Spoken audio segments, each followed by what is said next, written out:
Imagine entering a rainforest just before dawn, when the darkness is beginning to soften, but the sun has not yet reached the forest floor. The air is warm, heavy with moisture, and almost completely still. Somewhere above you, hidden among layers of leaves and branches, water is dripping slowly from the canopy after a night of rain. You cannot see very far ahead because the forest is dense, but you can hear it everywhere.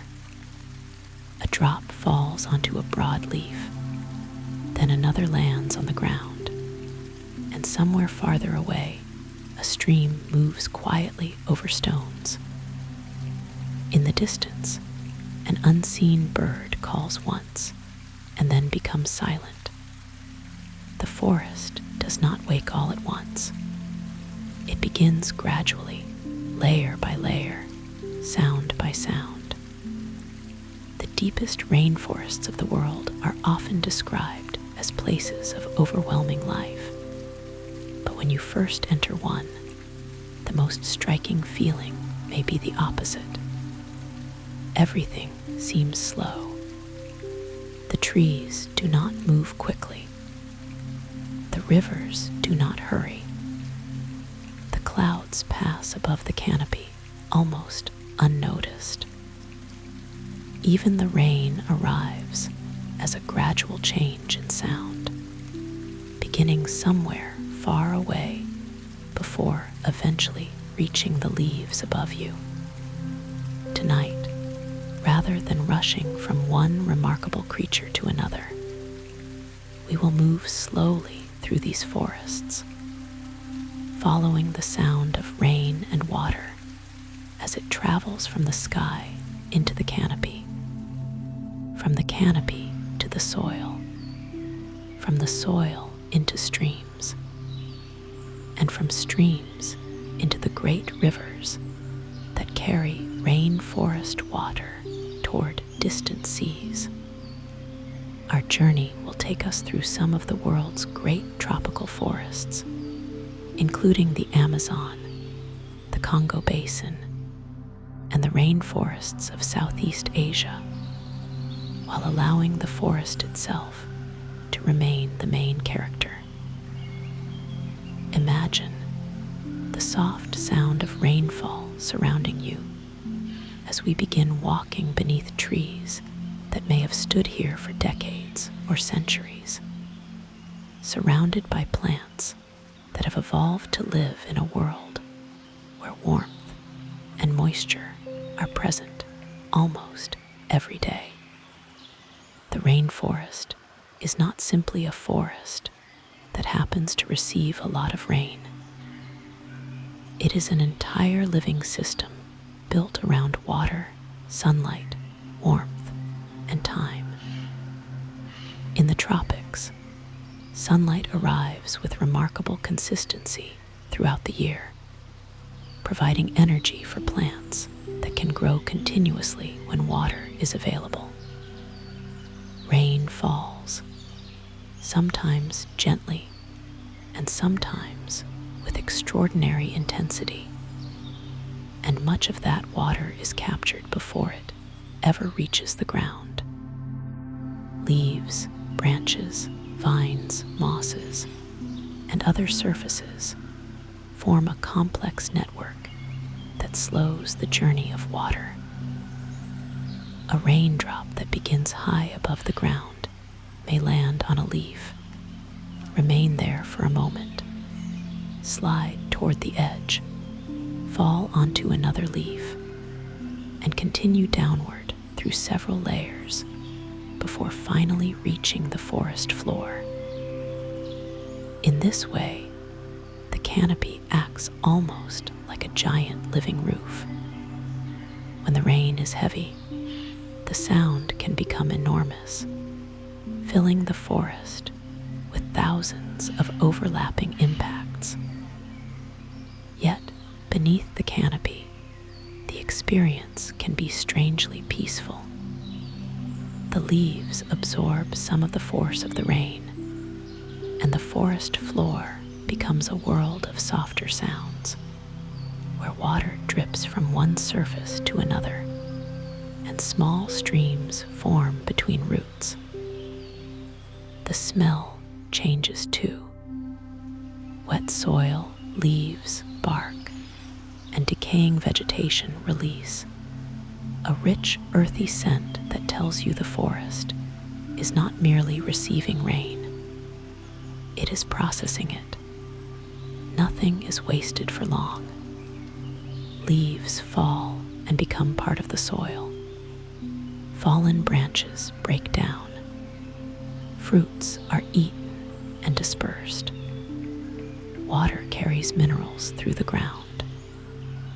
Fungi and microorganisms transform dead material into nutrients that can eventually return to living plants. The rainforest is constantly recycling itself, and rain is one of the great forces that keeps this cycle moving. As the first pale light reaches the upper canopy, the forest begins to reveal its structure. At the very top are the tallest trees, rising above much of the surrounding vegetation and reaching toward direct sunlight.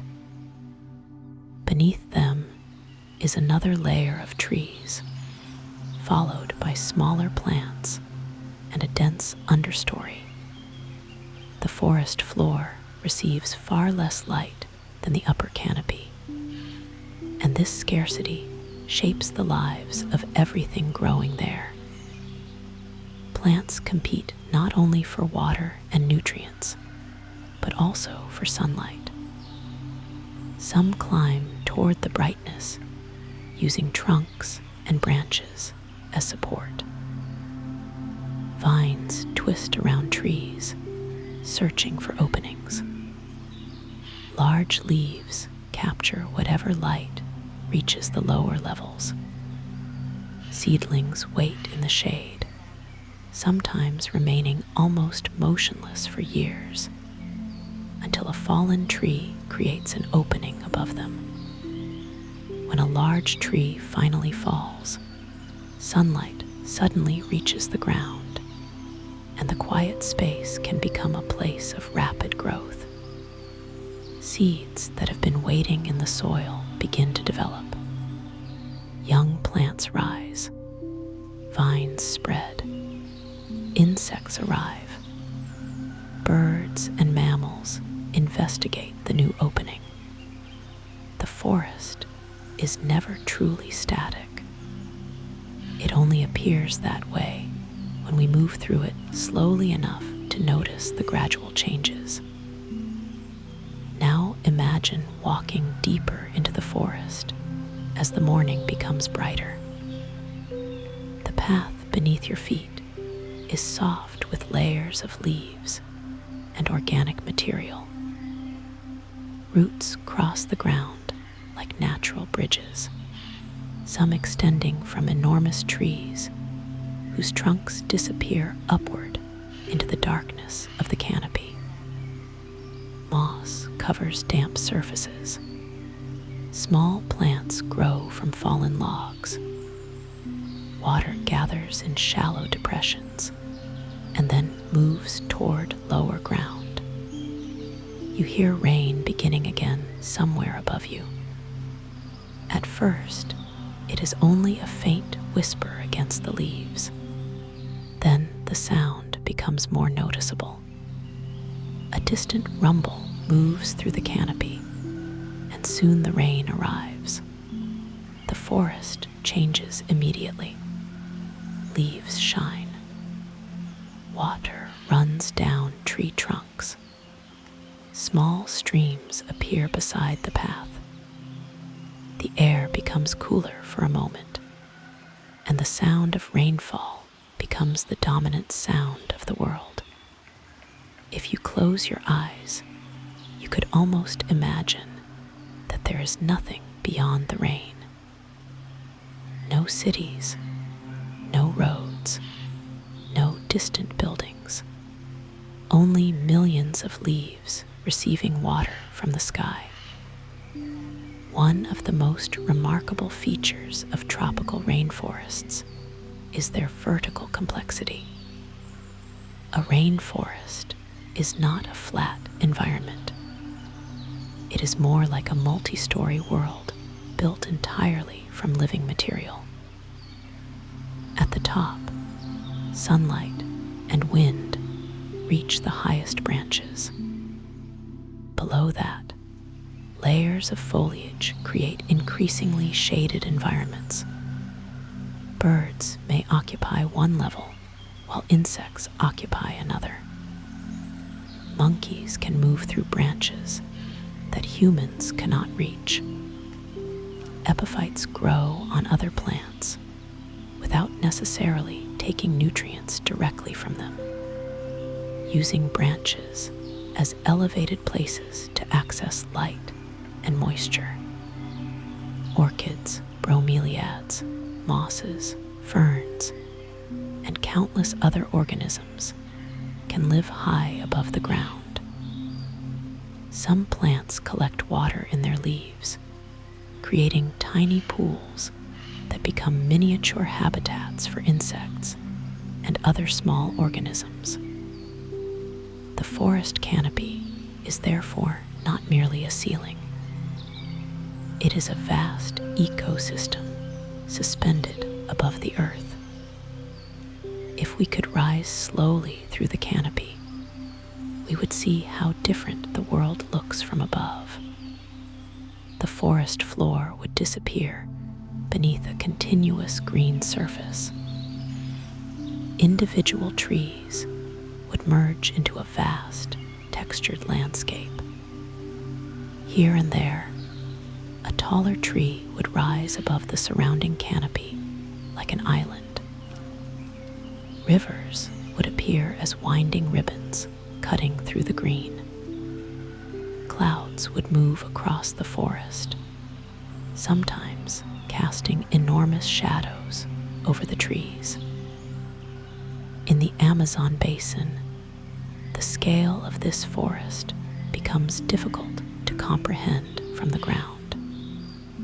The Amazon rainforest covers an enormous region of South America, extending across several countries and containing an extraordinary diversity of plants and animals.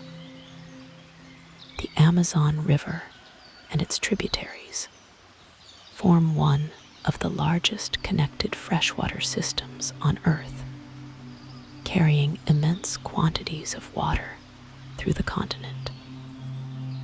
But the Amazon is not the only great rainforest. The Congo Basin contains another vast tropical forest, stretching across Central Africa and supporting complex ecosystems around rivers and wetlands. Southeast Asia contains rainforests with their own distinctive communities, including forests on the islands of Borneo and Sumatra. Each region has developed through its own history of climate, geography, evolution, and human interaction. Yet all share the fundamental rhythm of tropical forests: heat, moisture, growth, decay, and renewal. The rain continues as we walk. Water gathers on the leaves above us and falls in sudden little cascades when a branch becomes too heavy to hold it. Some drops are tiny and almost invisible. Others fall heavily from large leaves and strike the ground with a soft splash. Along the path, the soil is dark and damp. A fallen tree lies across the forest floor, its bark already beginning to soften. Fungi emerge from the wood. Small insects move through cracks. Green plants grow along the decaying surface. What looks like death is becoming part of the next generation of life. In a rainforest, decay is not the opposite of growth. It is one of the processes that makes growth possible. Warmth and moisture allow dead organic material to break down quickly compared with colder environments, returning nutrients to the ecosystem. The forest floor is therefore constantly changing, with new leaves arriving as older ones disappear into the soil. Somewhere nearby, a frog calls from beneath a leaf. You cannot see it. Another sound comes from high above, perhaps a bird moving through branches. A distant monkey calls across the forest, and the sound seems to travel strangely through the vegetation. Rain continues to fall. The forest does not become silent because of the rain. Instead, rain becomes another layer in a much larger soundscape. Insects buzz beneath it. Water moves through streams. Leaves shake. Birds call. Branches creak. Animals move through the understory. The result is not one sound, but thousands of sounds overlapping across different distances. Close to you, you can hear individual drops. Farther away, the rain becomes a continuous soft roar.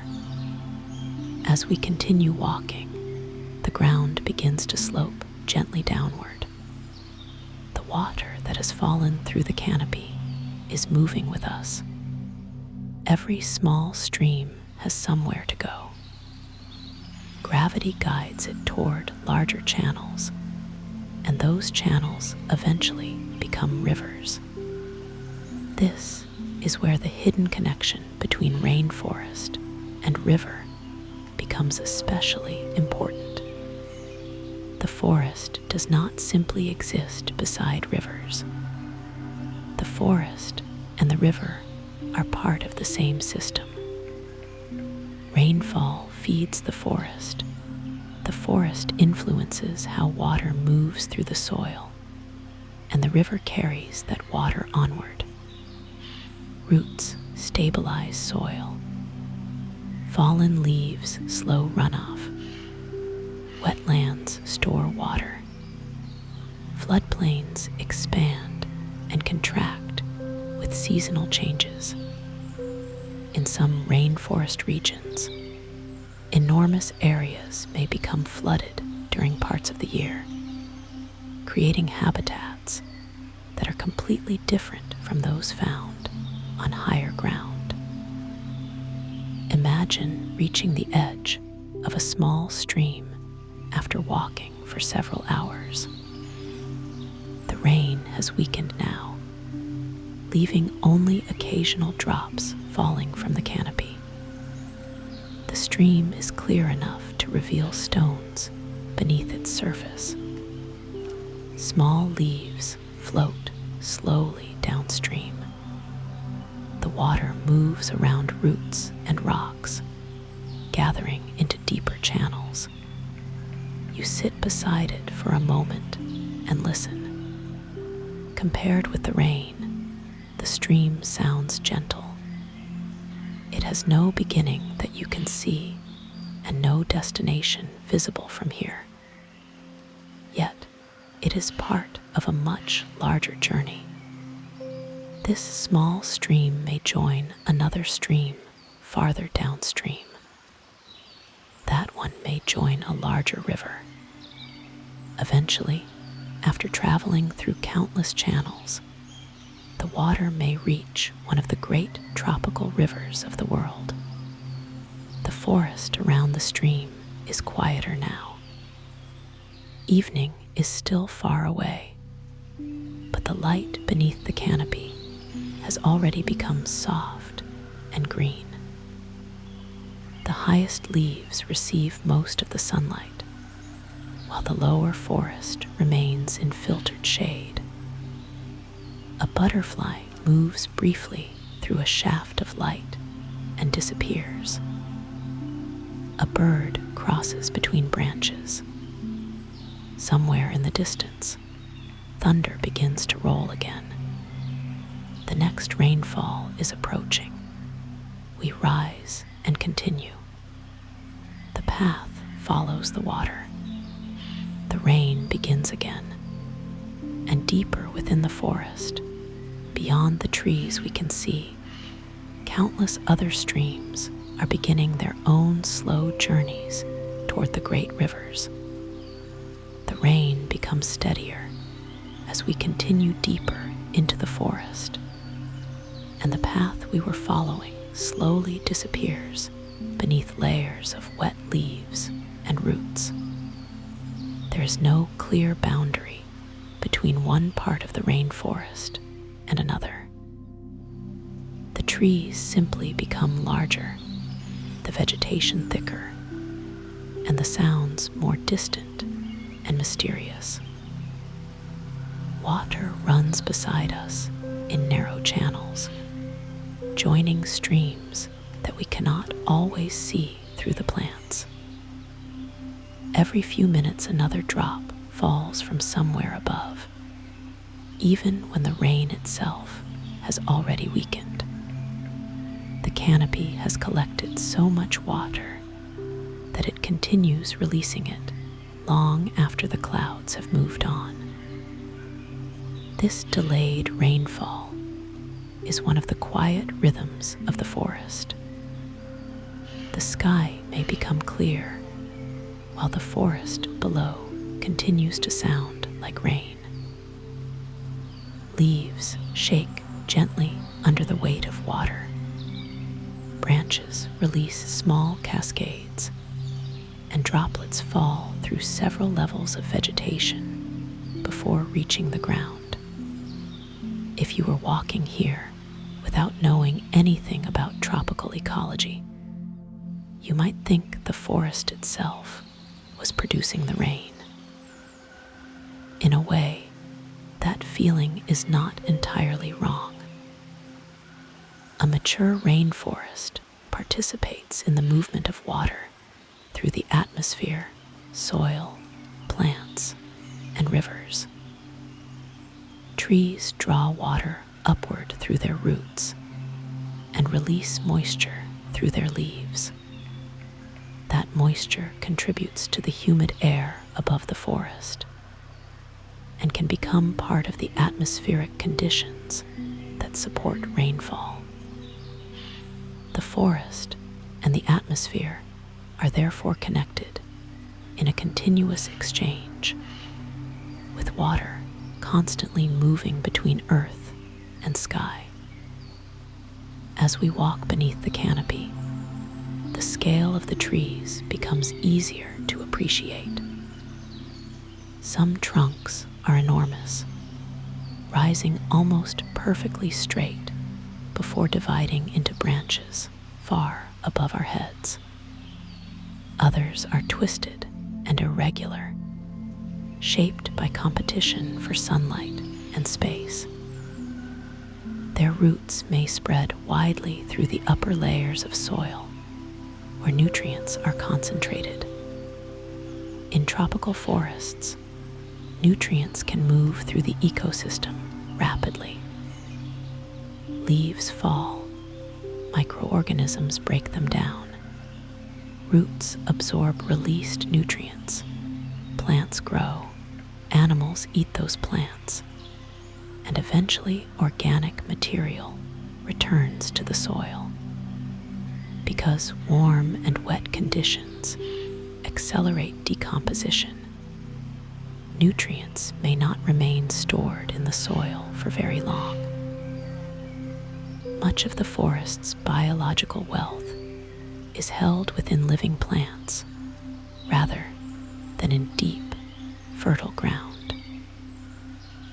This is one reason the rainforest can appear unbelievably lush, while its soil may be surprisingly fragile when the forest is removed. The living forest itself acts as a giant nutrient storage system, holding carbon and minerals in trunks, branches, leaves, roots, and countless organisms. Remove that system, and the balance changes quickly. But here beneath the canopy, the cycle continues almost invisibly. A leaf falls, an insect finds it. Fungi begin to grow. Rain carries dissolved material downward. Roots take what they need.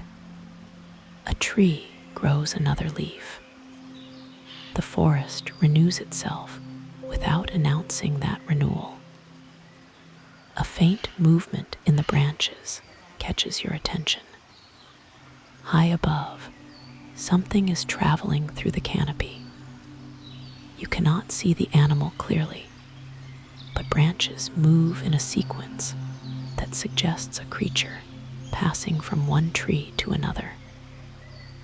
This is one of the great differences between observing a rainforest from the ground and understanding it as an ecosystem. Much of the forest's life exists above us. The canopy can be a world of its own, with animals that spend most of their lives without touching the ground. In the Amazon, monkeys move through branches. Macaws cross above the trees. Sloths spend much of their lives hanging among foliage. And countless insects occupy leaves, bark, flowers, and fruit. In Southeast Asian rainforests, orangutans and gibbons move through the canopy, while hornbills travel between fruiting trees. In the Congo Basin, forest elephants, gorillas, chimpanzees, and many other species inhabit environments shaped by dense vegetation and seasonal water. Each rainforest has its own collection of species, but the basic principle remains the same.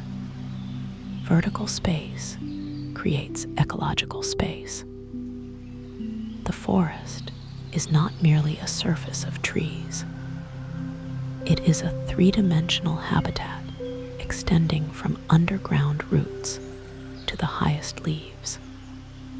The higher we imagine ourselves traveling, the more sunlight becomes visible. At ground level, much of the light is filtered through layers of leaves, producing the familiar green glow of a rainforest. But above the canopy, sunlight can be intense. The tallest trees compete fiercely for access to it. Some species can grow far above neighboring trees, forming emergent crowns that rise like islands above a green sea. These trees experience stronger winds, greater temperature fluctuations, and more direct sunlight than plants below. Their upper branches may become home to birds, insects, epiphytes, and other organisms that rarely descend to the forest floor. Rain reaches these upper branches first, and the leaves help distribute it through the forest. From above, the rainforest may look like a continuous green surface, but from within, it is a complex architecture of trunks, branches, vines, leaves, flowers, fruits, shadows, and moving water. Now imagine the rain becoming heavier. Clouds have gathered above the canopy, and the first drops arrive almost gently. Then the sound expands. Rain begins striking millions of leaves at once. The canopy seems to disappear behind a shimmering curtain of water. the ground becomes darker. Small channels begin to fill. Water runs down tree trunks in thin streams. Some leaves bend under the weight, releasing water in sudden bursts. The sound is deep and continuous, yet strangely calming. Standing beneath the trees, you are surrounded by water without being completely exposed to it. The canopy absorbs much of the rainfall's force, transforming a storm into a complex series of smaller sounds. The rain hits the highest leaves with a soft, rushing sound, then moves downward through layers until it becomes countless separate drips around you. You can hear the difference between water hitting broad leaves and water falling onto the soft ground. You can hear streams becoming louder as they fill. Somewhere nearby, thunder rolls across the forest, but the rain remains the dominant sound. This is perhaps the most natural moment to stop and simply listen. There is no need to search for an animal or identify every plant. The rainforest does not require constant observation. It can be experienced through sound alone. Rain has been falling on these forests for millions of years, long before human beings began recording their surroundings. Each storm contributes to a cycle that shapes rivers, soil, plants, and animals. A rainfall event can determine when flowers bloom, when fruits become available, when rivers rise, and when animals move between habitats. Some creatures time their lives around wet and dry seasons. Fish enter flooded forests to feed among trees. Amphibians reproduce in temporary pools. Insects emerge in enormous numbers when conditions become favorable. Birds follow fruiting trees. Mammals move along river corridors. The rainfall that seems so simple from our perspective can influence the entire structure of rainforest life. Eventually, the rain begins to weaken. The thunder moves farther away, and the canopy becomes brighter. Water continues falling, but the forest is slowly returning to its normal rhythm. Steam and mist may rise from wet surfaces as warm air moves through the trees. The smell of damp vegetation becomes stronger. A small frog emerges from beneath a leaf. Insects begin to become more noticeable. Birds call again from distant branches. The forest has absorbed another storm, and now the water begins its journey toward the streams. We follow a narrow channel downhill.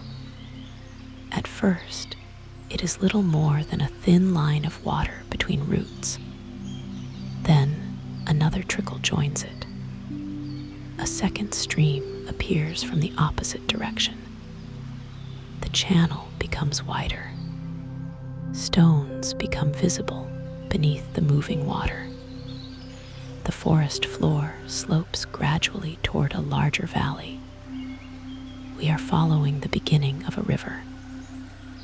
Water is one of the great sculptors of the rainforest.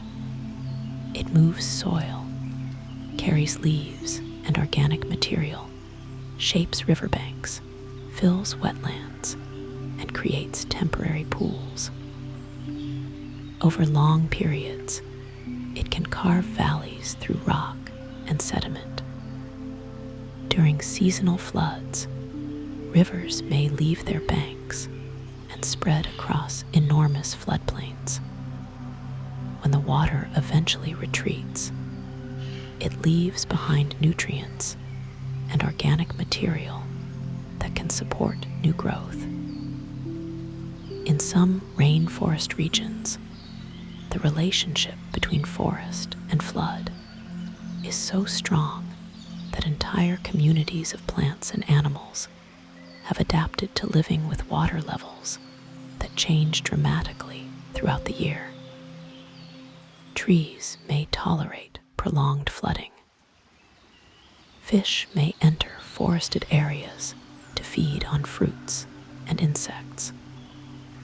Birds may move between flooded and dry habitats. The boundary between river and forest becomes temporary rather than permanent. In the Amazon basin, this relationship can be especially dramatic. During high water seasons, tributaries rise and flood large areas of forest. Trees stand in water while fish move between their trunks.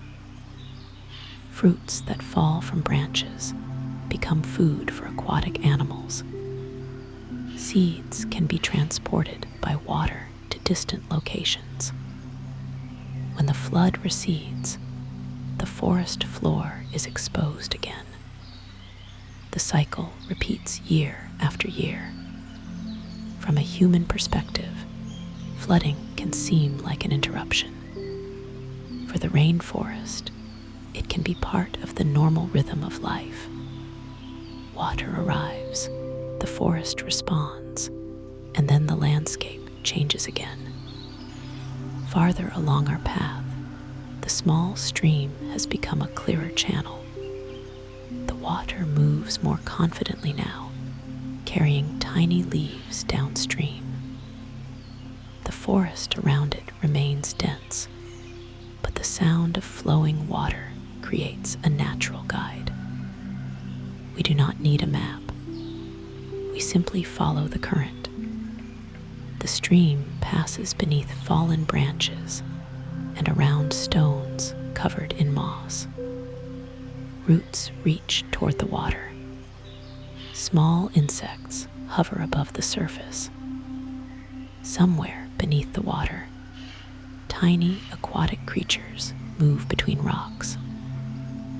The stream may be invisible on a map of the entire rainforest, but it is part of a network that eventually connects with rivers hundreds or thousands of kilometers away. Imagine following that water beyond the forest. The stream joins another stream, which joins a larger river, which joins a major tributary. The water becomes part of an enormous river system. In the Amazon, countless tributaries eventually contribute to the Amazon River, whose waters travel toward the Atlantic Ocean. In the Congo Basin, rivers feed one of Africa's great river systems before reaching the Atlantic. In Southeast Asia, rivers carry rainforest water toward seas and coastal wetlands. Each great river is therefore the visible result of countless smaller journeys. Every drop has passed through a landscape before becoming part of something larger. The same can be said of the rainforest itself. No single tree creates the forest. No single animal defines it. No single river explains it. The ecosystem exists because millions of relationships occur simultaneously. Roots connect plants to soil. Fungi connect roots to nutrients. Insects pollinate flowers and break down organic material. Birds disperse seeds. Mammals transport nutrients. Rivers carry sediment. Rain replenishes water. Sunlight powers photosynthesis. The forest is not a collection of independent objects. It is a network of connections. As afternoon begins to fade, the light beneath the canopy becomes softer. The stream beside us reflects small pieces of sky between the leaves. Rain still drips occasionally from branches above. The air remains warm and humid. The forest floor is covered with layers of wet leaves, and every step releases the faint scent of earth. We slow down even more. There is no destination tonight. The journey itself is the story.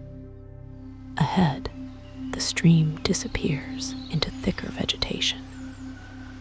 Behind us, the rain continues dripping from the canopy.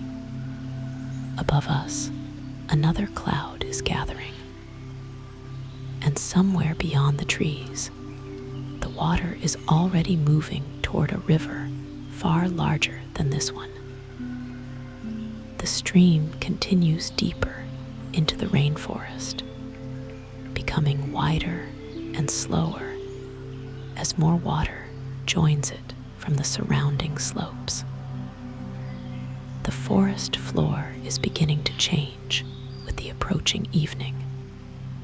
Sunlight that reached the upper canopy only a short time ago is now fading into a softer green light below, and the shadows between the trunks are becoming deeper. Rain still falls occasionally from the leaves, although the clouds have moved away. Every surface seems to hold water. Moss glistens on fallen branches.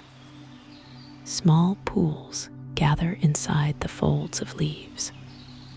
Tree trunks appear darker where they have been soaked by the storm. Along the stream, roots reach into the water and create small, sheltered spaces where insects and tiny aquatic animals can hide. The sound of the current has become more continuous now, a low and gentle movement beneath the countless other sounds of the forest. This is one of the quiet miracles of a rainforest. Water can transform almost imperceptibly from a drop on a leaf into a stream beneath your feet, and from that stream into a river that eventually carries the story of the forest toward the ocean. The Amazon rainforest is perhaps the most famous example of this immense relationship between forest and water. But it is only one part of the world's tropical rainforest system. The Amazon basin covers an extraordinary area of South America, with forests stretching across Brazil, Peru, Colombia, Bolivia, Venezuela, Ecuador, Guyana, Suriname, and French Guiana. Within this enormous region are countless habitats that look completely different from one another. There are flooded forests, seasonally dry forests, forests growing on nutrient-poor soils, forests around blackwater rivers, forests beside clear streams, and areas where mountains rise gradually toward the Andes. The Amazon is therefore not one uniform forest. It is a continent-sized collection of ecosystems connected by water and climate. When rain falls in the Andes, some of that water begins a journey eastward through rivers and tributaries. Eventually, enormous quantities of freshwater reach the Atlantic Ocean. Between mountain and sea, The water passes through forests, wetlands, floodplains, cities, villages, and countless habitats.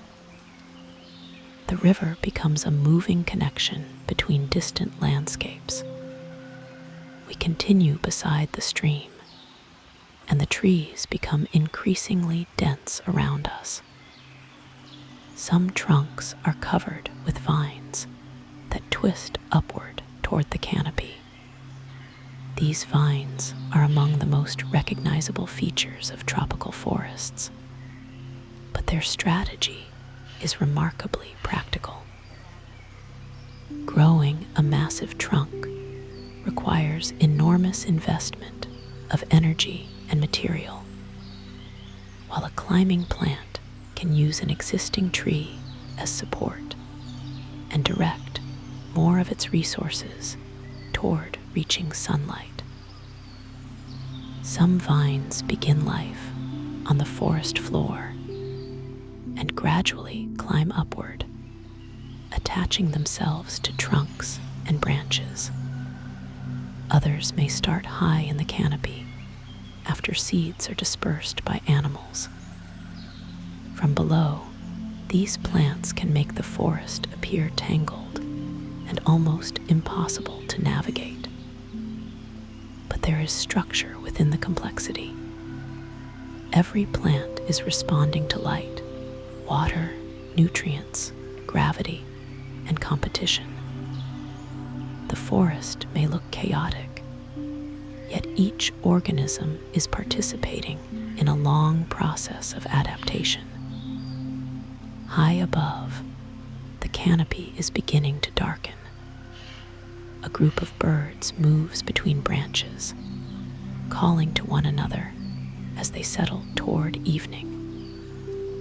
Their calls are different from the sounds of the forest floor. The canopy has its own atmosphere, with wind moving more strongly through the upper leaves and animals traveling along branches rather than through vegetation on the ground. Some creatures rarely descend. Others move between levels depending on the time of day. As darkness approaches, the balance changes again. Day-active birds become quieter, while insects and nocturnal animals begin to emerge. The rainforest does not become inactive at night. Instead, the forest changes its rhythm. One community of animals becomes less visible, while another becomes more active. The transition can happen gradually, and the sounds around you change without any single moment marking the beginning of night.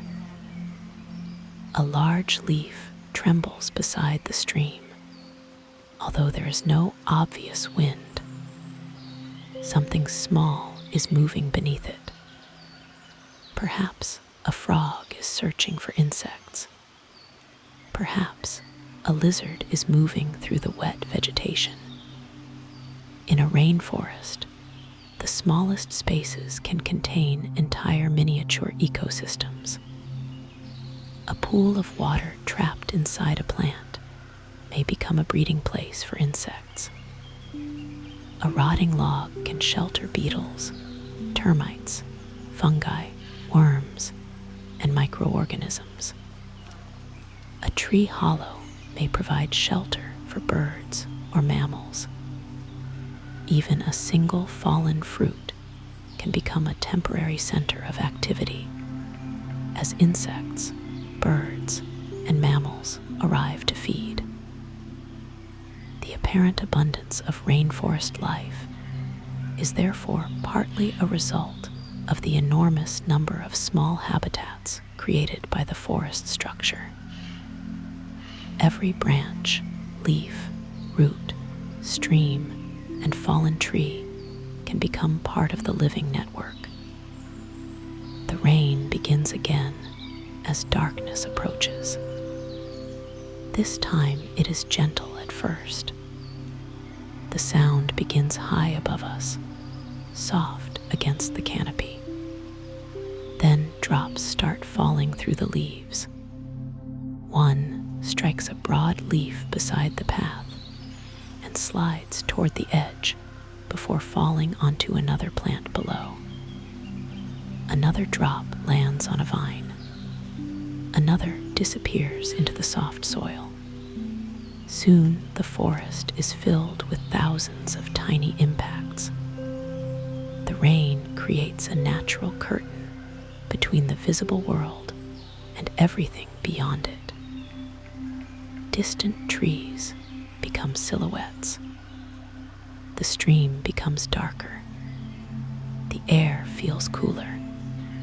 We continue walking slowly, listening rather than searching.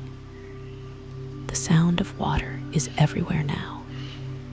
Rain above, dripping leaves beside us, flowing stream below, and perhaps the distant rumble of another river somewhere beyond the trees.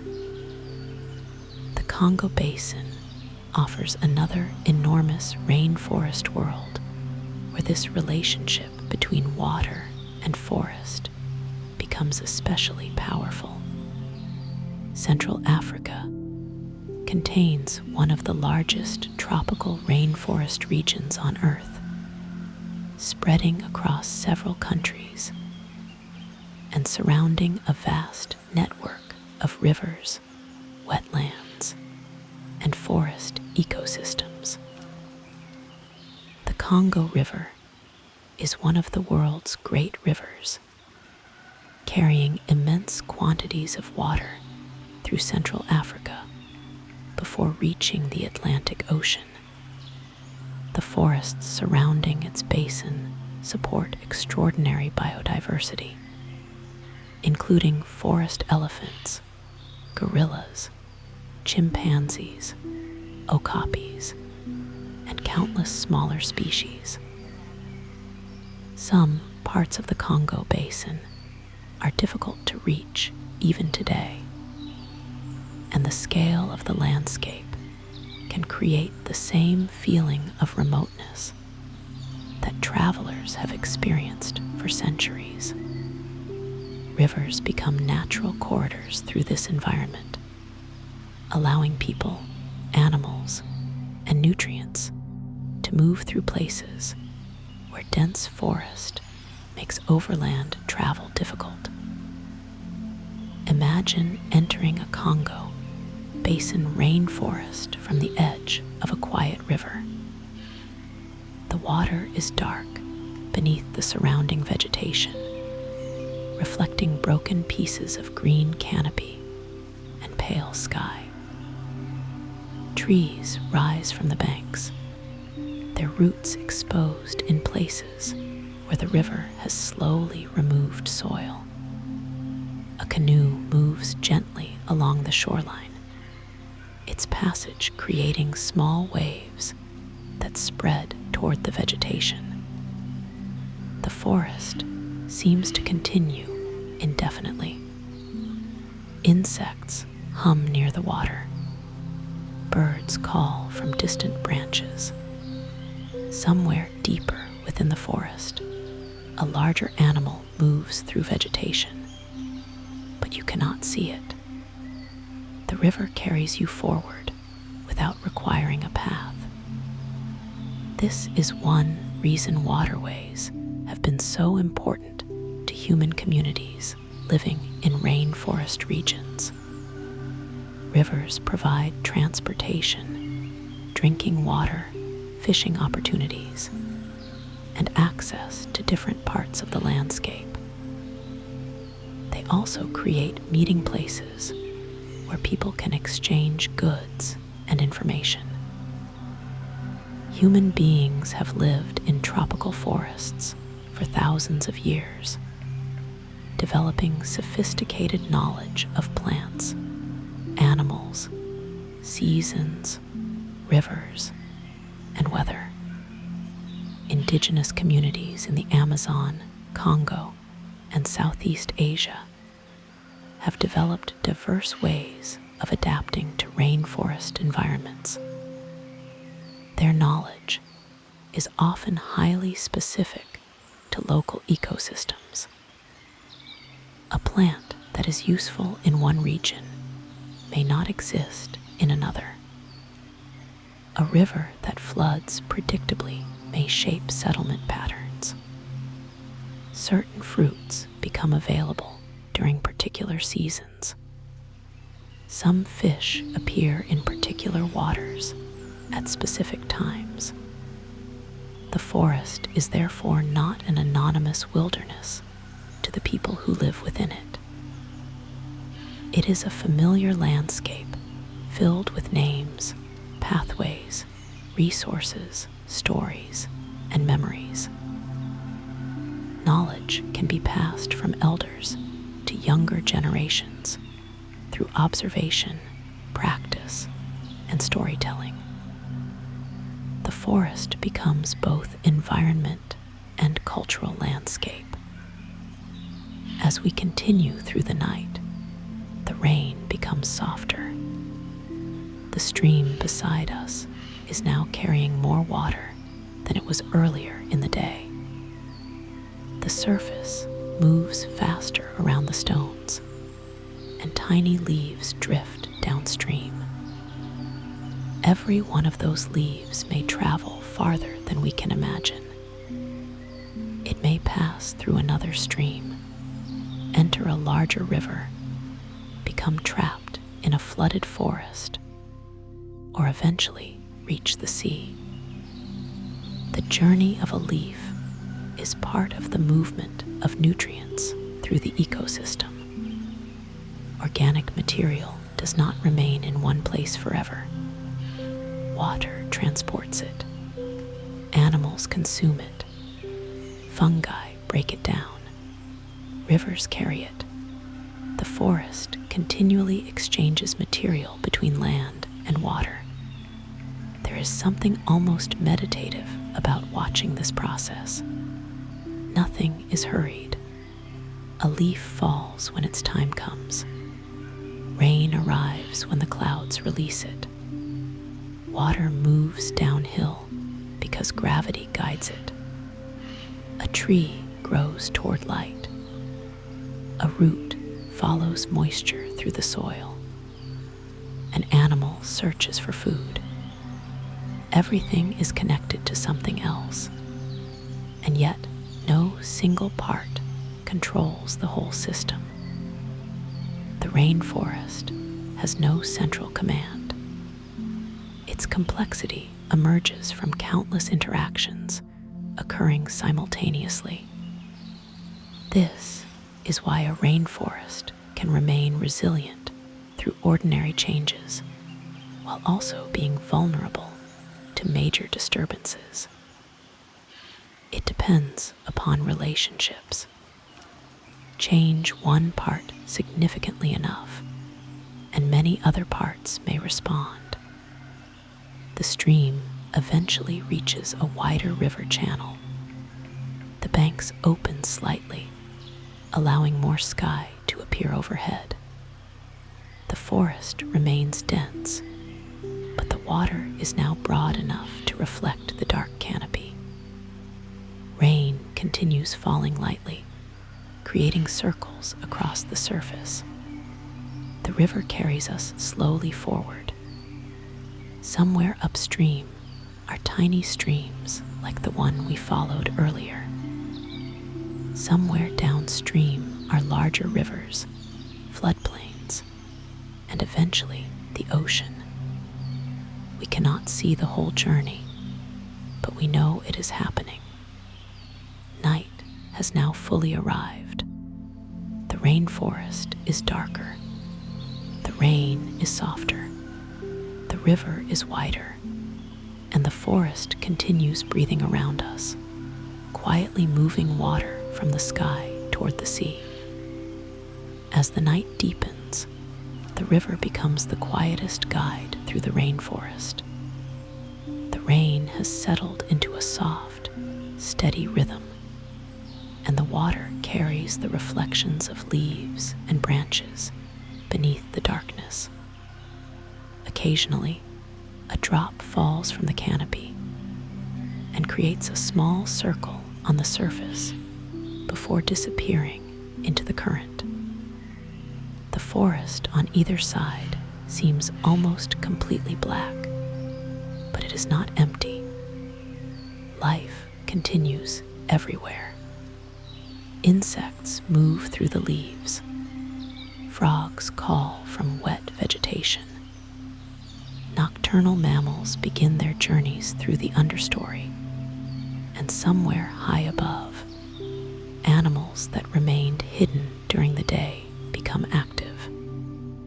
The rainforest changes at night, but it never truly becomes silent. Instead, the soundscape becomes deeper and more layered. Daytime bird calls fade away, replaced by insects, frogs, distant movements, dripping water, and the constant low sound of the river. If we remain still long enough, the forest begins to feel less like a collection of visible things and more like a living atmosphere surrounding us. The darkness removes the need to identify every tree or animal. We simply listen to the rain and water and allow the forest to move around us. The river carries us farther into the night, and eventually we reach a broad section where the trees pull back slightly from the water. Here, the river is wide enough that the opposite bank appears as a dark wall of vegetation beneath the cloudy sky. Mist hangs low above the surface. The rain has become lighter, and the river reflects faint patches of moonlight whenever the clouds separate. This is a world shaped by water over immense periods of time. Rivers do not simply occupy valleys created by other forces. They help create the valleys themselves. They erode banks, move sediment, carry stones, deposit mud, and gradually reshape the land. During floods, water can spread across enormous areas, leaving behind layers of sediment that alter the shape and fertility of the floodplain. Trees grow where conditions allow. Roots stabilize some sections, while currents remove others. Fallen trees can change the direction of small channels. Islands appear and disappear. A river is never perfectly still, even when its surface looks calm. Beneath the reflection, water is always moving. The relationship between rainforest and river becomes especially visible during periods of seasonal flooding. In many tropical regions, rivers rise and spread into surrounding forests. What was dry land during one season may become a watery landscape during another. Trees may stand with their trunks surrounded by water, while fish move through areas that were previously forest floor. Seeds and fruits can be transported by the current, allowing plants to colonize new areas. Aquatic animals may feed among submerged vegetation. For people living along these rivers, the changing water level becomes part of the calendar. High water and low water can determine when fishing is easiest, where boats can travel, and which areas are accessible. The river becomes not only a geographic feature, but a measure of time. People can understand the changing seasons through the movement of water. The Amazon contains extraordinary examples of these flooded forest environments. Some forests are periodically inundated by rivers, creating habitats that can remain underwater for months during certain parts of the year. Trees that survive there have adapted to these conditions over generations. Their roots and trunks experience changes that would be difficult for many plants to tolerate. Fish can enter the forest and feed on fruits that fall from branches above the water. In this way, the river and the forest become part of a single food web. A tree produces fruit. A fish eats it. The fish moves through flooded channels. Nutrients are transported elsewhere. Seeds may be carried to new locations. When the water eventually retreats, the forest floor is left with material deposited by the flood. The cycle repeats, connecting trees, animals, water, and soil. Farther south in the Amazon basin, rainfall patterns can create enormous seasonal changes in river levels. Tributaries rise and fall, and the main river carries water from an area so vast that weather occurring thousands of kilometers away can eventually influence conditions downstream. This is one of the strange qualities of a great river. It contains the memory of a huge landscape. The water passing beneath us may have fallen as rain on distant hills, forests, and mountains weeks or months earlier. It may have traveled through countless tributaries before arriving here. A single river can therefore be thought of as a moving summary of its entire watershed. Its volume, color, sediment, and temperature reflect conditions far beyond the place where we happen to stand. The Congo River tells a similar story on another continent. Its basin contains immense forests and wetlands, and its river system carries water from a huge portion of Central Africa toward the Atlantic. The river's channels, islands, rapids, and surrounding forests create a complex landscape where water determines movement and habitat. In some areas, boats provide the most practical means of transportation. Villages can be connected more easily by river than by paths through dense forest. Fish become an important source of food. Flooded areas support different communities of plants and animals. The river can be both a barrier and a pathway, depending upon where you stand. To cross, it may require effort, but to travel along, it can open an enormous corridor through the forest. Imagine waking beside such a river before sunrise. The rain has stopped completely, but every leaf is wet. Mist hangs above the water, and the opposite bank is barely visible.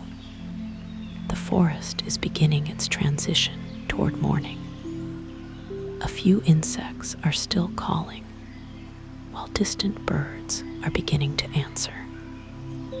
The river is calm near the bank, but moves steadily in the center. A small piece of driftwood turns slowly in an eddy before being carried downstream. The air is cool compared with the warmth that will arrive later. This is the quietest part of the day. The rainforest seems to pause between night and morning. As the sky brightens, the canopy begins to reveal itself again. First, the highest trees become silhouettes against the pale sky. Then individual branches appear. Leaves become visible. The river changes from black to gray, then silver, then green as the forest reflects in its surface. Birds begin calling from different directions. One call is answered by another farther away. Soon, the forest becomes louder. Morning in a rainforest can feel like a gradual orchestra beginning, with different species entering at different moments. Insects continue their constant background sounds, while birds establish territories, search for food, and communicate with one another. Monkeys may begin moving through the canopy. Small mammals emerge from shelters. The forest becomes visually active again. We leave the riverbank and return toward the trees. The ground is still wet from the night's rain, and small streams cross our path. The smell of damp earth is strong. Ferns and broad-leaved plants grow densely along the lower slopes. Some plants have leaves that appear enormous compared with those found in temperate forests. Large leaves are useful in environments where sunlight is limited near the ground because they can capture more of the available light. Every patch of brightness becomes valuable. When a gap opens in the canopy, plants respond quickly. Some seedlings that had been waiting in the shade suddenly receive direct sunlight and begin growing more rapidly. The forest is constantly waiting for opportunities. One of the most remarkable things about old-growth rainforest is the number of relationships hidden beneath what looks like simple greenery. A tree may depend upon specific insects for pollination. Its seeds may depend upon particular birds or mammals for dispersal.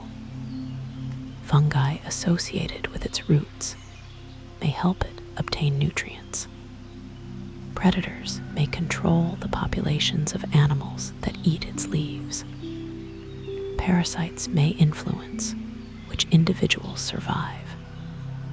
Even the decomposition of fallen branches can involve dozens of organisms. The forest works through relationships rather than isolation. Each organism is part of a network that extends beyond what we can see. This complexity also explains why rainforest exploration can be so difficult. From a distance, a forest may appear uniform, but close observation reveals constant variation. A few steps can take you from dry ground to a wet depression. One tree species may dominate one section, while another becomes more common farther away. A riverbank may contain plants adapted to flooding that would not survive on higher ground. A fallen tree may create an opening where completely different vegetation begins to grow. The forest is a mosaic of small environments connected across a larger landscape. Now imagine moving through a rainforest in Southeast Asia. The sound of rain remains familiar, but the forest around you has a different character. The islands of Indonesia and Malaysia contain some of the world's most biologically rich tropical forests. Borneo, for example, contains ancient rainforests where enormous trees rise above dense understory. Orangutans move through the canopy, gibbons travel between branches, and hornbills cross the sky with distinctive wing beats. The forests contain countless plants, insects, reptiles, amphibians, and microorganisms, many of which exist nowhere else.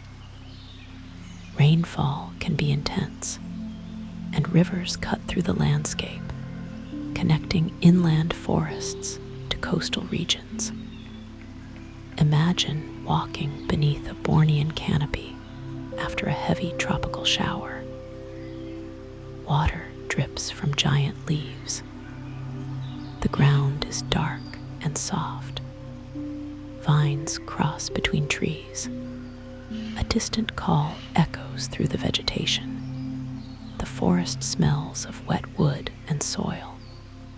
Above you, the canopy is still receiving sunlight, but beneath it, the world remains shaded.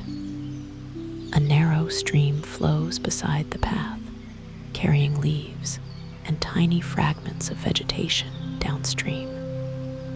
The scene is different from the Amazon, yet the underlying rhythm is familiar.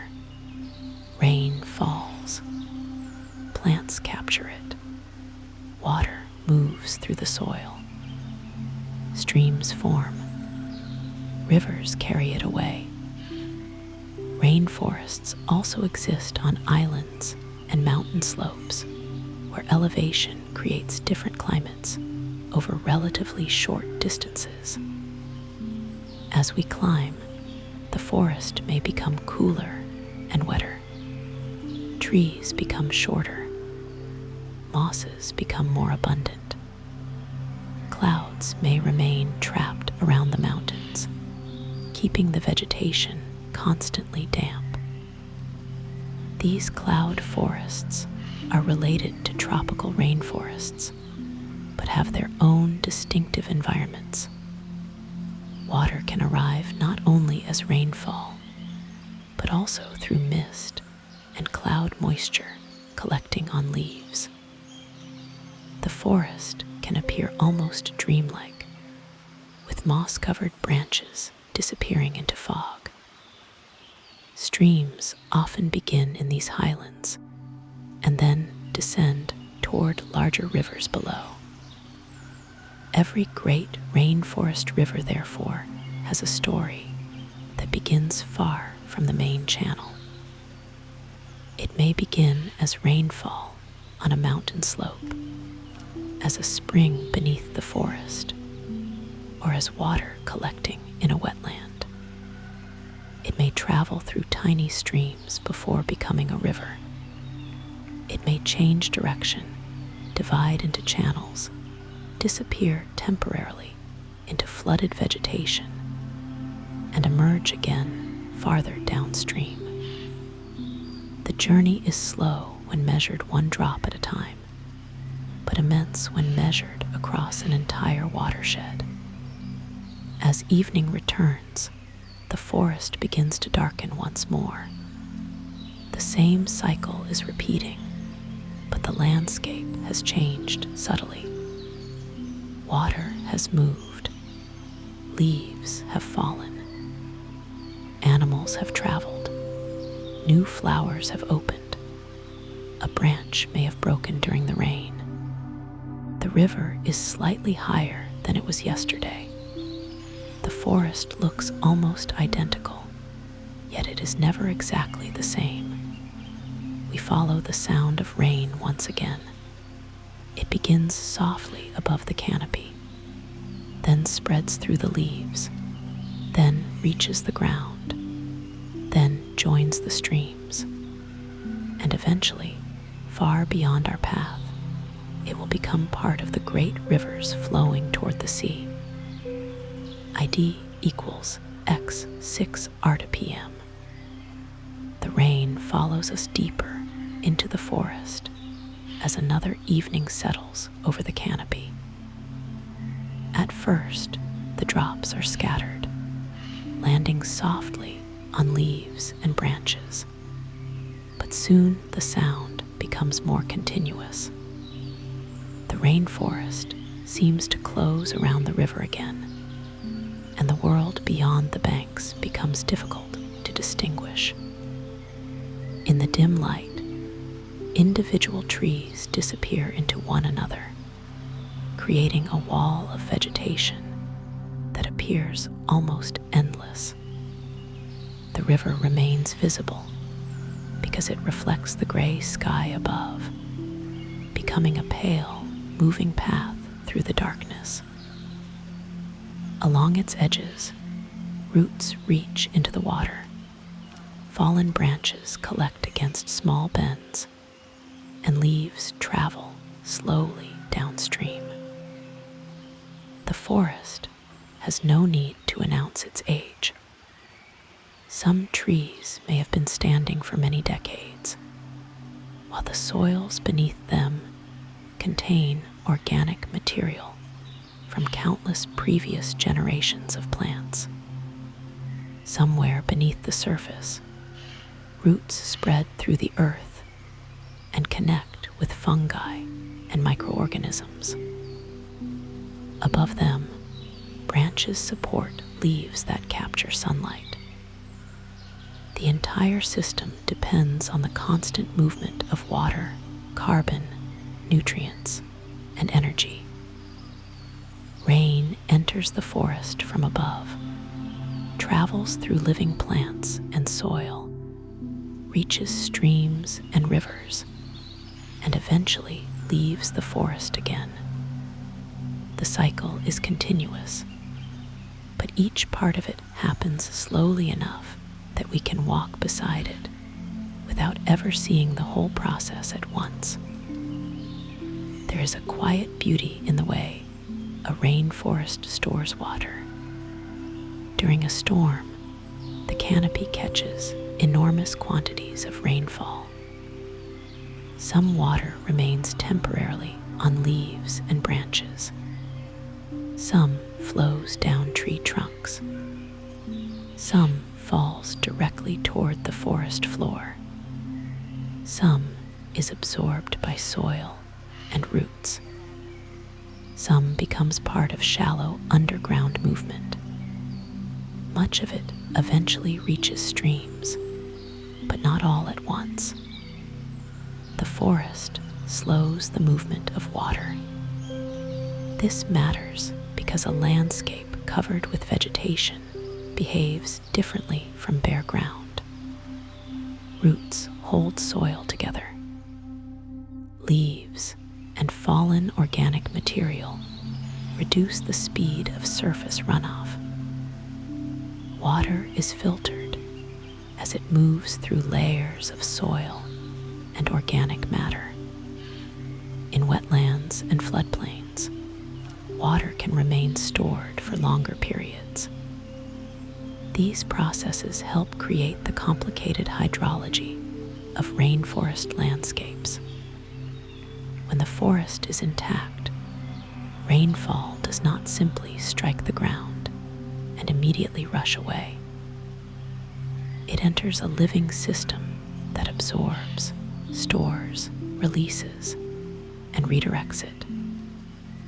We continue along a broad river channel now, moving slowly through a landscape where the forest reaches almost to the water's edge. In some places, the bank is high and covered with enormous trees. In others, the land slopes gently into shallow wetlands. Here, the boundary between water and forest becomes difficult to define. During floods, the river may occupy areas that are normally dry. Plants and animals living here have adapted to these changes. Some trees tolerate periods of standing water. Fish move into flooded vegetation to feed. Birds search for insects among wet leaves. Seeds travel with the current. When water retreats, the exposed ground becomes part of the forest again. The cycle is not a disruption. It is a rhythm that has shaped the ecosystem for thousands and thousands of years. A great rainforest can therefore be understood as a collection of different water worlds. There are tiny droplets held by moss. There are pools trapped inside leaves. There are temporary puddles on the forest floor. There are underground flows, small streams, marshes, ponds, flooded forests, and enormous rivers. Each has its own community of life. A frog living beside a temporary pool may experience the rainforest very differently from a fish living in a major river. A tree growing beside a flooded channel may have adaptations that would be unnecessary on a dry ridge. Yet, all of these environments are connected. During a storm, water can move from the canopy into a stream. During a flood, the stream can move into the forest. During dry periods, water stored in soil and wetlands can help maintain rivers. The entire landscape behaves like a vast network of reservoirs and pathways. Now imagine traveling through the Amazon during a quiet morning after several days of rain. The river has risen, and the water is moving steadily beneath the boat. Trees stand along the banks with their lower trunks surrounded by water. Floating vegetation gathers in slow-moving areas. Birds sit on branches above the river, waiting for opportunities to feed. Occasionally, a fish breaks the surface and disappears again. The sound of the boat's movement is gentle, and once the engine stops, the river becomes almost silent except for distant forest sounds. The scale of the landscape is difficult to understand. There may be no visible settlement for many kilometers. The forest stretches beyond the river, and beyond that forest are more rivers, more wetlands, and more trees. The feeling is not that you are inside a single forest, but that you are inside an entire region built around water. The Congo Basin offers another experience of immense scale. Traveling along its rivers can reveal forests that appear to continue beyond the horizon. In places, the river becomes broad and powerful, while smaller tributaries disappear into dense vegetation. The surrounding forests contain species found nowhere else. Forest elephants move through habitats where the ground may be difficult for humans to navigate. Gorillas live in dense vegetation and clearings. Chimpanzees travel through forest landscapes using both the ground and canopy. Okapis inhabit the forests of the northeastern Congo, their unusual appearance reflecting a long history of evolution in an environment that remained isolated from many other regions. The diversity is not only in the large animals.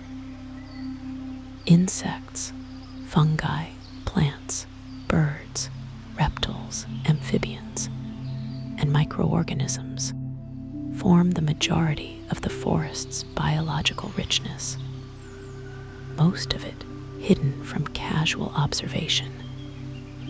Night returns as we continue along the river, and the rain becomes the dominant sound once more.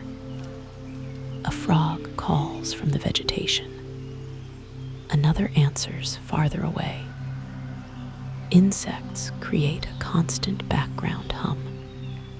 The river moves steadily, and occasionally a branch floats past in the darkness. Above us, clouds hide most of the stars. The rainforest at night can feel enclosed, but the river provides a sense of direction. It is moving somewhere, even though we cannot see where it will lead. This is one reason rivers have always inspired journeys.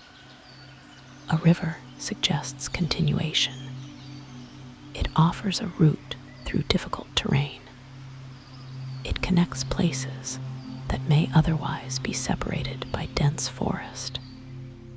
Human communities have followed these rivers for generations. In the Amazon, the Congo Basin, and Southeast Asia, waterways have been central to transportation and settlement. Canoes and other small boats can move through channels that would be nearly impossible to cross on foot. Fishing provides food. Riverbanks offer access to water. Seasonal flooding influences agriculture and settlement. People learn to read the river's behavior. They recognize changes in color, water level, current speed, and floating vegetation.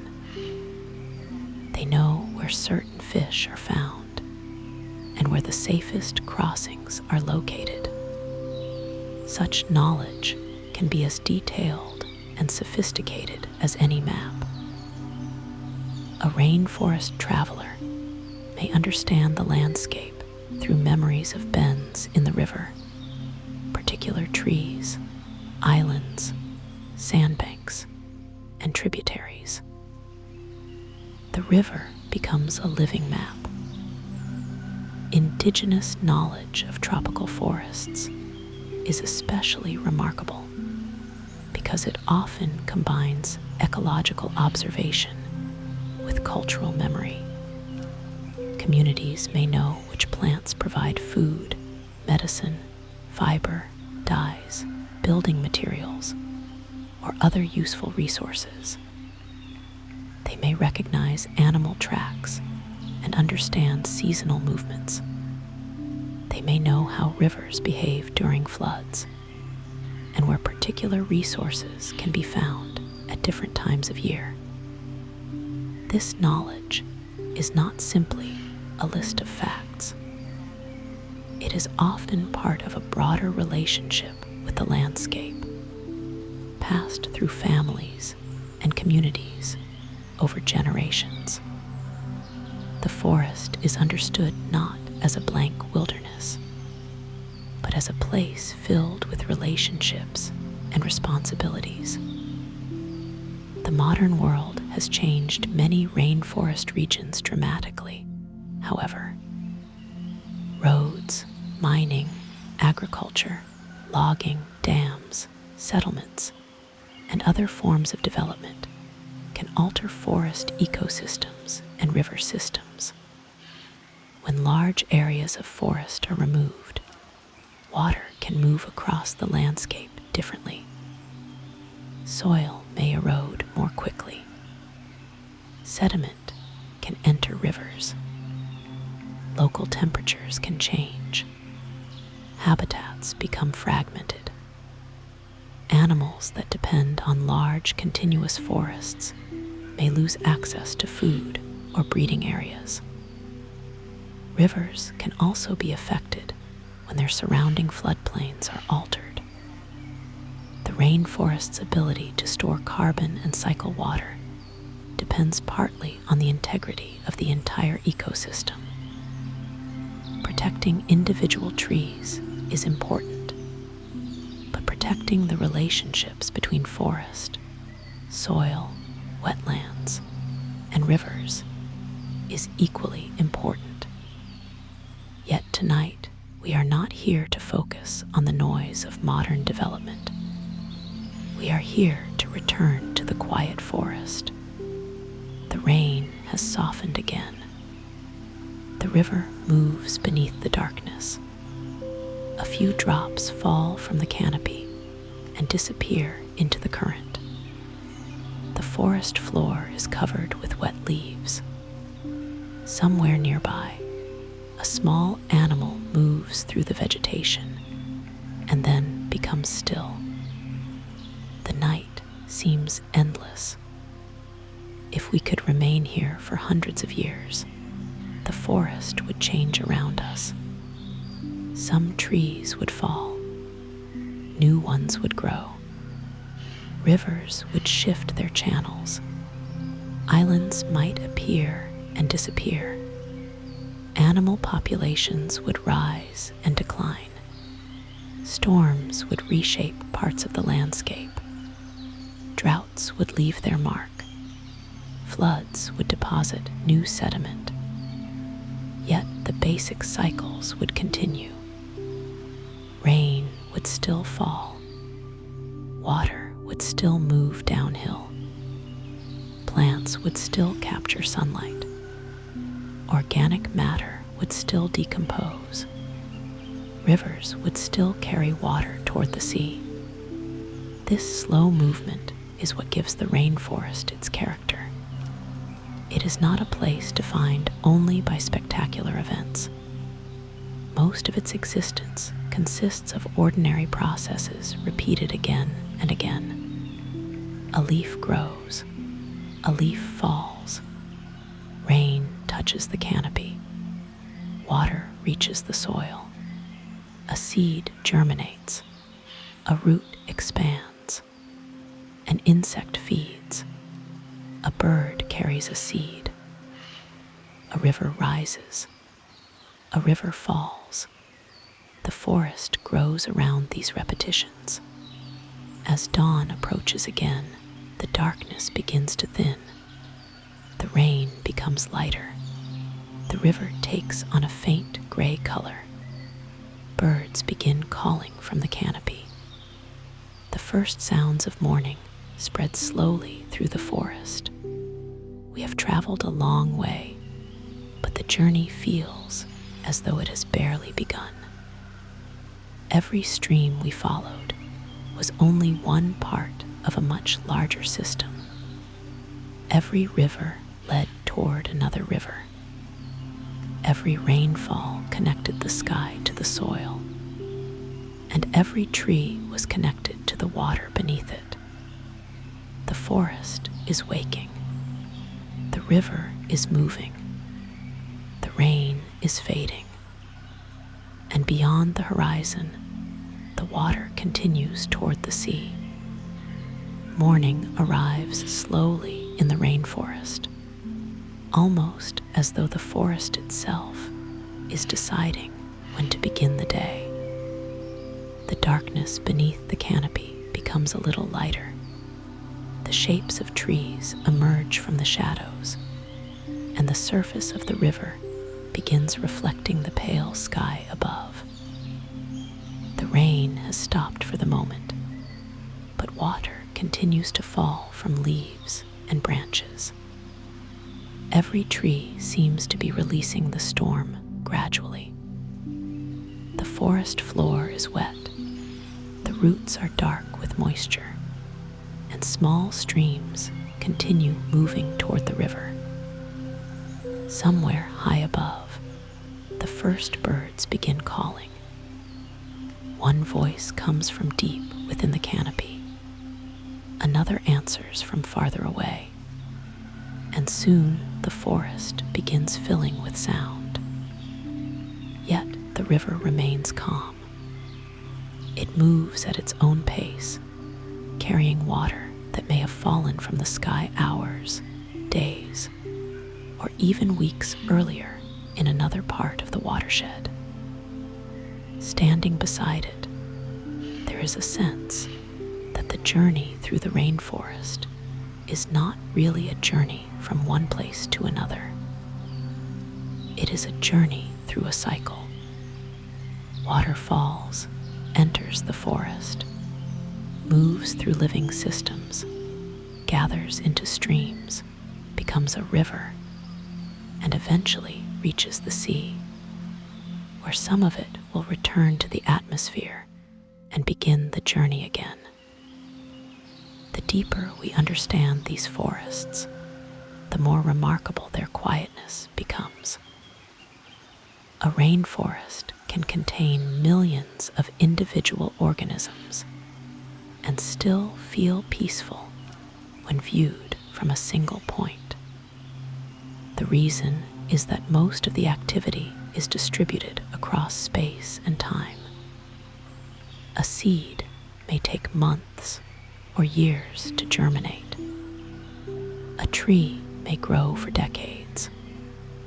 A river may take days to carry water across a basin. Soil formation takes much longer. The forest is built through processes that operate at many different speeds. Some things happen in seconds, such as an insect flying from one flower to another. Other processes require centuries, such as the development of a mature forest structure. The rainforest is therefore a place where time exists on many scales at once. We walk for an hour and see only a tiny part of it, yet beneath our feet are layers of history represented by roots, soil, fallen wood, and organic material. Above us are trees that may have experienced thousands of storms. Around us are species whose evolutionary histories stretch far beyond human memory. The Amazon is often described as the lungs of the planet, but this familiar phrase does not fully explain what makes the forest important. More precisely, tropical forests are enormous stores and cycling systems for carbon and water, and they influence regional and global climate through their interaction with the atmosphere. Trees absorb carbon dioxide during photosynthesis and store carbon in their wood, roots, leaves, and soils. At the same time, water moves continuously through the vegetation and atmosphere. Trees release water vapor through transpiration, contributing to the humidity of the surrounding air. Across large forest regions, this movement of moisture can influence cloud formation and rainfall patterns. The forest is therefore connected to the atmosphere above it in a continuous exchange.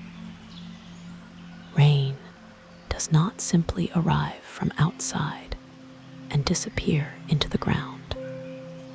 The living forest participates in the movement of water through the entire system.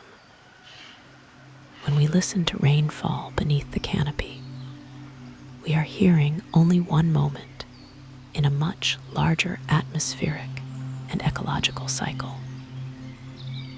The same principle applies to the Congo Basin and the great tropical forests of Southeast Asia. Each has its own climate, species, geography, and history, but all are connected to the movement of water. In the Congo, rivers and wetlands create habitats across Central Africa, while the forest influences local humidity and rainfall. In Borneo and Sumatra, mountains, rivers, islands, and coastal environments interact with dense tropical forests. In the highlands of tropical regions, cloud forests capture moisture from mist and rainfall, feeding streams that eventually descend toward lowland rivers. single drop of water can therefore travel through multiple ecosystems during its lifetime. It may begin as atmospheric moisture, fall on a mountain forest, become part of a stream, travel through lowland rainforest, enter a great river, reach an estuary, and finally enter the ocean. The journey is almost impossible to see as a whole, but every stage is connected.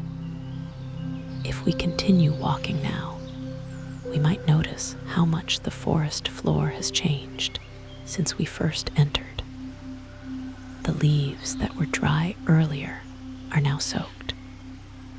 Small pools have appeared beside roots. Water flows around fallen branches. Mushrooms and other fungi have become more visible against the dark wood. Tiny insects move across wet surfaces. A fallen tree has become a small ecosystem of its own. Its wood is being broken down slowly by fungi, insects, and microorganisms, while seedlings take advantage of the temporary opening created by its fall. The death of the tree has created opportunities for other organisms. In this way, the forest constantly transforms itself. Nothing remains exactly as it was. Even a quiet patch of ground is changing from one day to the next. A little farther ahead, the canopy opens briefly. Sunlight reaches the ground, and the difference is dramatic. The leaves around the opening appear brighter, and young plants are growing quickly toward the light. Some may eventually become large trees. Others will be shaded again as the canopy closes. This process is known as succession, and it is one of the ways forests regenerate after disturbance. When a large tree falls, a gap forms. Light reaches the soil. Plants respond. Over time, vegetation fills the opening, and the forest structure becomes more complex again. From a distance, the rainforest may look permanent, but individual spaces within it are constantly being created and closed. The forest is more like a moving mosaic than a fixed picture. We continue toward the river once more. The sound of flowing water becomes louder as the channel widens. A few birds fly across the open space above the river. Their silhouettes disappear quickly into the trees on the opposite bank. The water is carrying leaves, fragments of wood, sediment, and countless microscopic organisms. Some material will settle along the riverbanks. Some will enter wetlands. Some will become food for aquatic organisms. Some will continue downstream for hundreds of kilometers. Rivers are not simply pipes carrying water away from the forest. They are living corridors where material, organisms, and energy are constantly exchanged with the surrounding land. In many tropical regions, rivers also create natural boundaries and meeting points for human communities. Villages may be located along riverbanks because water provides transportation, fishing, drinking water, and access to other settlements. The river can make a dense forest more navigable. A canoe can travel where walking would be difficult. A person can follow a river for days and encounter different environments along the way. This has shaped human cultures throughout tropical regions. People have developed boats adapted to local waters, fishing techniques suited to particular species, and detailed knowledge of seasonal changes. The rainforest and the river have been partners in human life for thousands of years.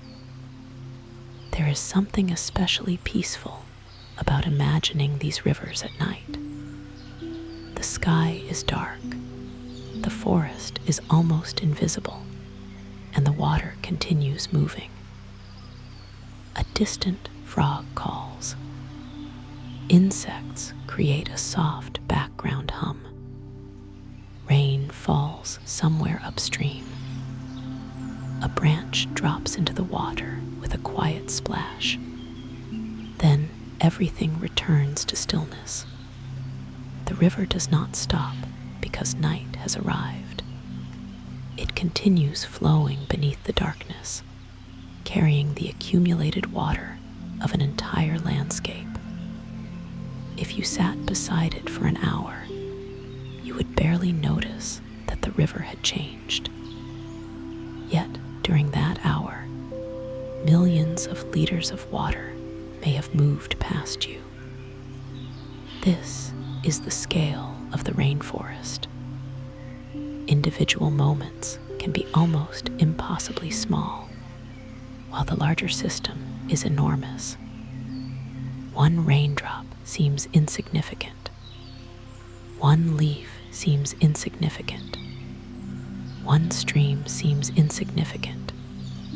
But together, countless drops form rivers, countless leaves form canopies, countless streams create watersheds, and countless organisms create ecosystems.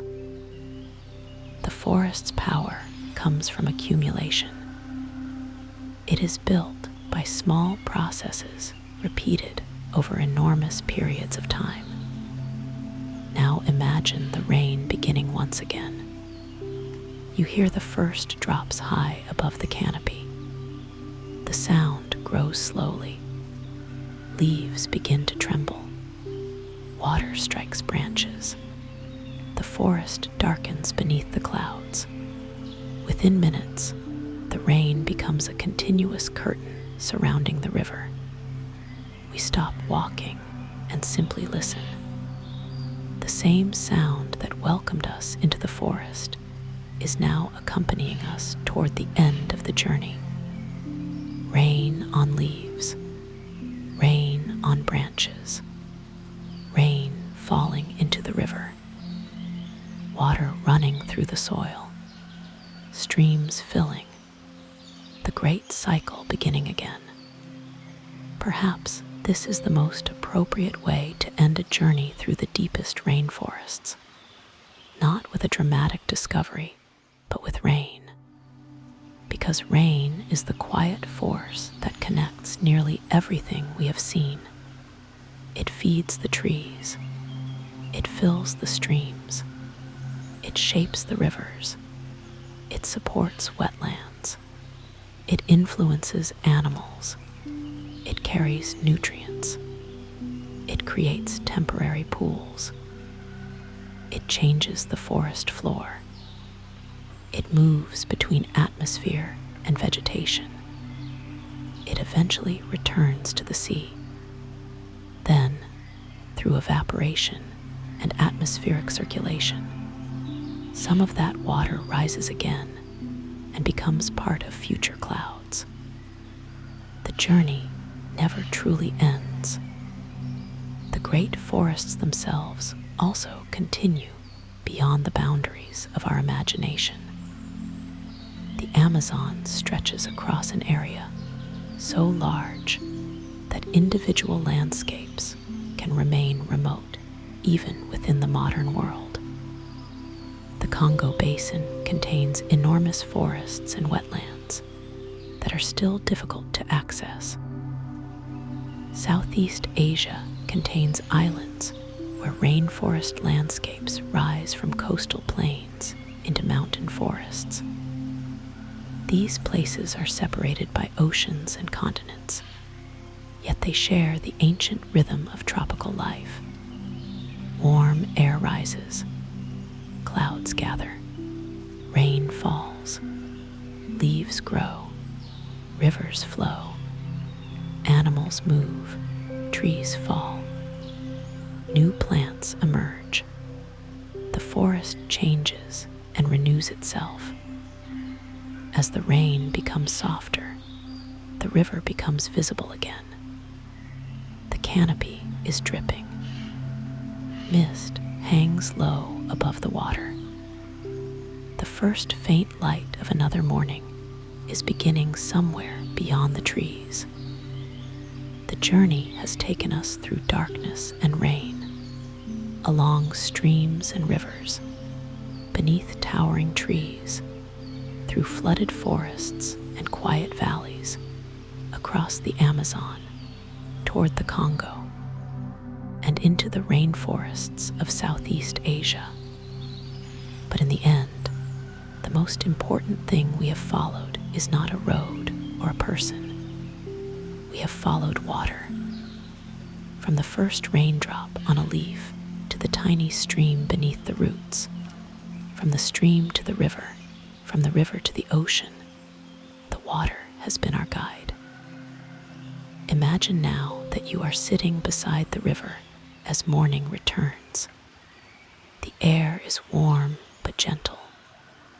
Birds are beginning to call again. A thin mist rises from the water. Leaves drip quietly after the night's rain. The current moves past without urgency. There is nowhere else you need to be. The forest does not ask you to hurry. It does not measure time in minutes or schedules. It measures time in rainfall, seasons, growth, decay, floods, flowering, migration, and the slow movement of rivers. The trees remain still above you. The water continues onward. The rain begins again somewhere beyond the horizon, and the rainforest keeps its ancient rhythm. For millions of years, water has been falling here. For millions of years, rivers have been carrying it away. And for millions of years, the forest has been growing between the two. So, as the rain becomes softer and the river carries the last sounds of the night downstream, you can simply remain here for a while, listening to the water move beneath the trees. There is no need to follow the river any farther. It will continue without us, traveling through tributaries and floodplains, passing forests and wetlands, carrying leaves and sediment, eventually reaching the distant sea. Above it, clouds will continue forming. Somewhere else, rain will begin falling. Another forest will receive it. Another stream will begin. And the journey will start again. Slowly, quietly, under the endless green canopy,